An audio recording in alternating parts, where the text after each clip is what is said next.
ginagawa niyo rito?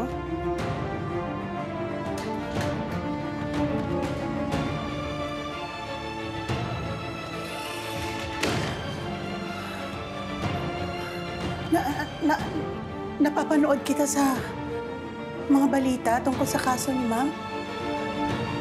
Ano pong ginagawa niyo dito? Kung pinuntahan niyo po ako dito kasi akala niyo po ako pumatay kay Atty. Meredith, hindi po ako. Hindi ko po yun magagawa. Hindi ko po yun magagawa. Wala po akong kasalanan.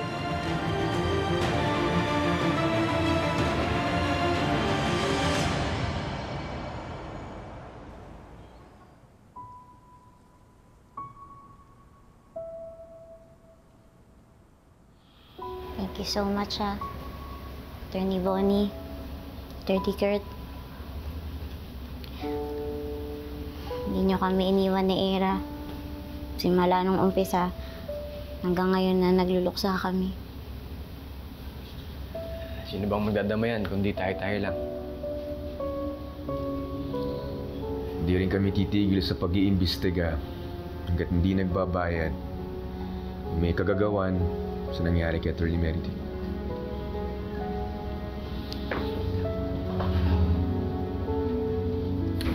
Pero...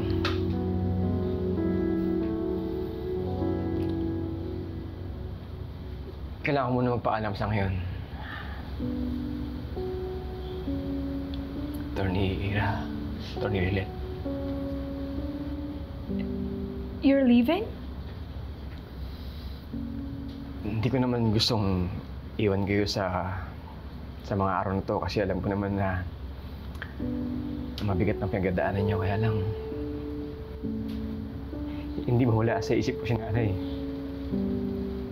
Nasa Canada. She's terminally ill at palala na sitwasyon niya.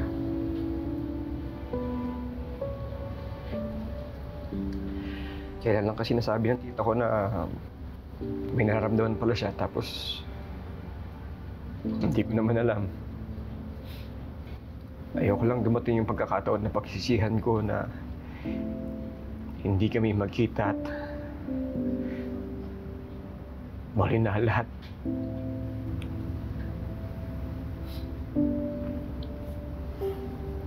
Bonnie,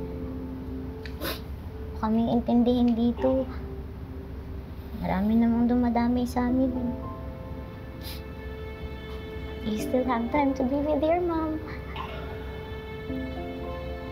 Huwag mo akong gayahin na maraming oras ang sinayang para makasama yung nanay niya.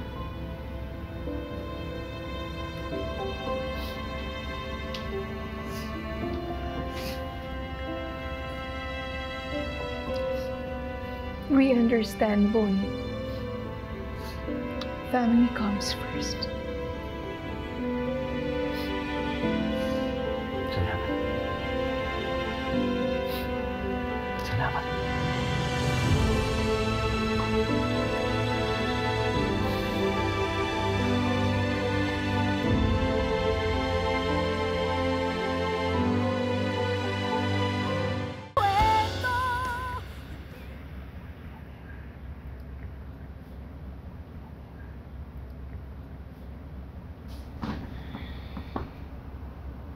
Alam mo, Atty. Bonnie,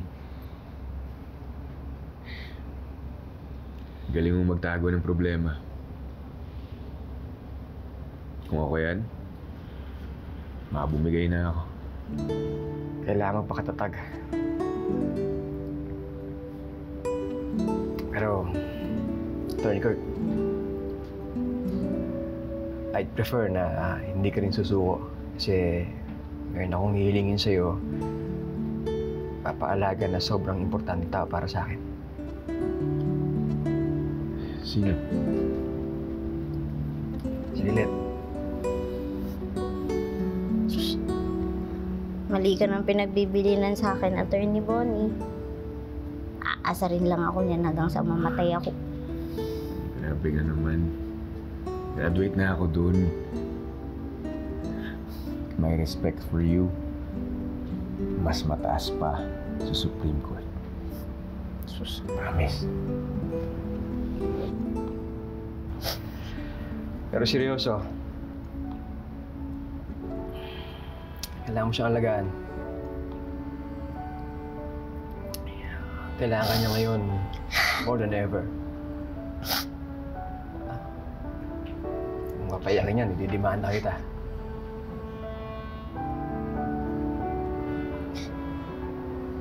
O, tinan mo. Umiyak agad. Wala kang kasalanan dyan, ha? Ikaw ang kinidemanda ko, Attorney Bonnie. Masyado mo kasi akong sinanay na lagi kang nandyan eh. Yan tuloy. Mahihirapan akong masanay na wala ka. Hindi ko pa alam kung anong kaso yun, pero nakahanap ako ng may kakaso sa'yo.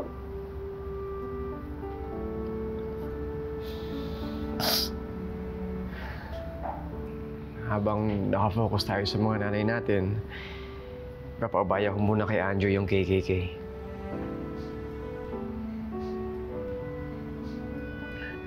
Babalik naman ako eh.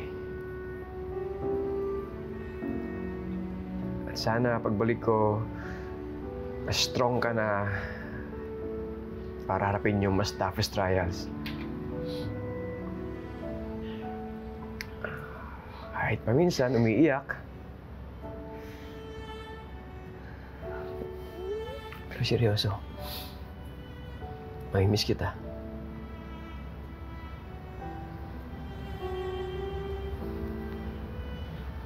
Basta kahit saan pa tayo makarating lagi mong tatandaan na marami pa tayong ipagtatanggol na api.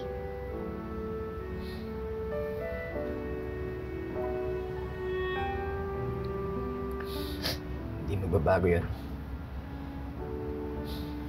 Iisa ang puso natin.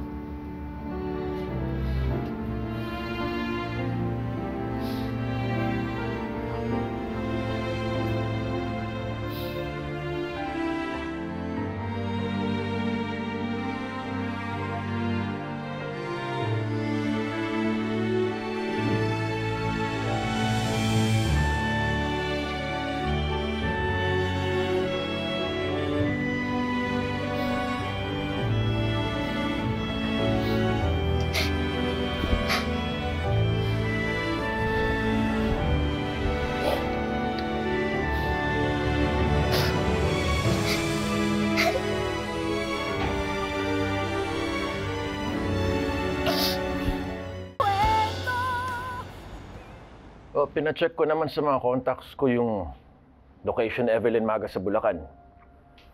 So, ang sabi nila, wala raw nakatira sa bahay ng pinuntahan nila. They say, bigla nilang daw nawala si Magas. Baka nakatunog na yung Evelyn. Baka may tumitimbre sa kanya. May pumuprotekta. Hindi naman imposible yun, di ba, attorney? Eira. And think about it.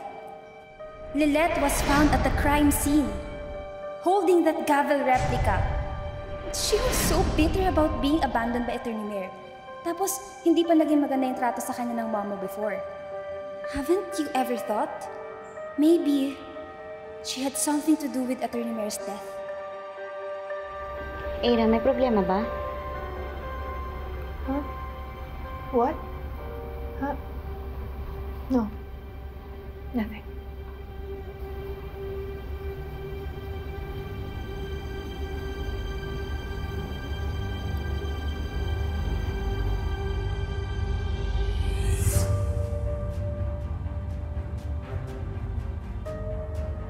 Mom! Ino! Huwag kang nagugulat ng ganyan. Mom, where have you been? Did you know you're all over social media? Everyone is convinced you're involved in Attorney Mayor's murder. Don't mind them. Itigil din niyang mga yan dahil wala naman silang mapapatunayan. Mom, how can you be so sure? Nakausap mo na ba yung Evelyn Magas?